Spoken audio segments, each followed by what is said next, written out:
வணக்கம் நண்பர்களே, நான் உங்க கிச்சா பேசுறேன். மகா பெரியவா பல வருஷத்துக்கு முன்னாடி மெட்ராஸில் லஸ் சர்ச் ரோட்டில் பக்தர்களோட நடந்து போயின்னு இருக்கா. லோகக்ஷேமத்துக்காக தண்டம் ஏந்திண்டு நடந்து போறா. தண்டம் ஏந்திண்டு நடந்து போகிற மகா பெரியவால வழிமறிக்கணும்னு கட்டைகளை ஏந்திண்டு தீக்காவினர் வரா. அதுக்கப்புறம் என்ன ஆச்சு, அந்த சம்பவம் பற்றினது தான் இந்த பதிவு.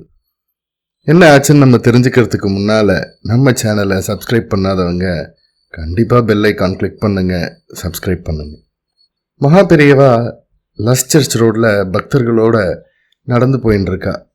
அந்த சமயம் அதே இடத்துல பூர்ண கும்ப மரியாதையோட பல்லாயிரக்கணக்கான பக்தர்கள் எதிர்கொண்டு அழைக்கிற மகா பெரியவாலை தாக்கிறதுக்காக திராவிட இயக்கத்தினர் கம்பு கட்டைகளோட தயாராக இருந்தா.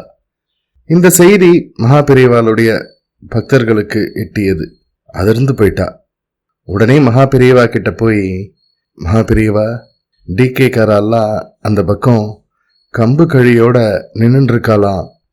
மகா பெரியவாளுக்கு ஏதாவது அவமானம்னா எங்களால் தாங்கிக்கவே முடியாது, பேசாம வேற பக்கமா போயிடுவோம் அப்படின்னு மகா பெரியவா கிட்ட கெஞ்சினா. கூடவே போலீஸ் நடந்து வந்தாலும் அதையும் மீறி மகா பெரியவாளை தாக்கிட்டா. மகா பெரியவா சிரிச்சுண்டே, அவளால் என்ன பண்ண முடியும், ஒன்றும் பண்ண மாட்டா அப்படின்னு அழுத்தம் திருத்தமாக சொல்லிட்டு பக்கத்தில் இருந்த அம்பாள் கோவிலில் ஒரு நிமிஷம் கண்ணை மூடி பிரார்த்தனை பண்ணிட்டு மேலே நடக்க ஆரம்பிச்சிட்டா. திக்குன்னு உள்ளத்தோட டிடிகே சதாசிவம் அவரை மாதிரி பல பக்தர்கள் மகா பெரியவாளை அரவணைச்சா போல நடந்து வந்தா. கம்பு கட்டை பிடிச்சபடி நிற்கிற கூட்டம் லோகக்ஷேமத்துக்காக தண்டம் ஏந்திய மகா பெரியவாலை நெருங்கிட்டா.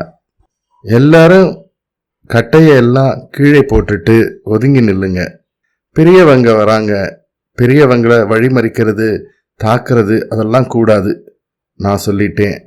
அவங்க எங்கே போகணுமோ அங்கே பத்திரமா கூட்டிட்டு போய் விட வேண்டியது உங்கள் பொறுப்பு அப்படின்னு ஒரு கணீர் குரல்.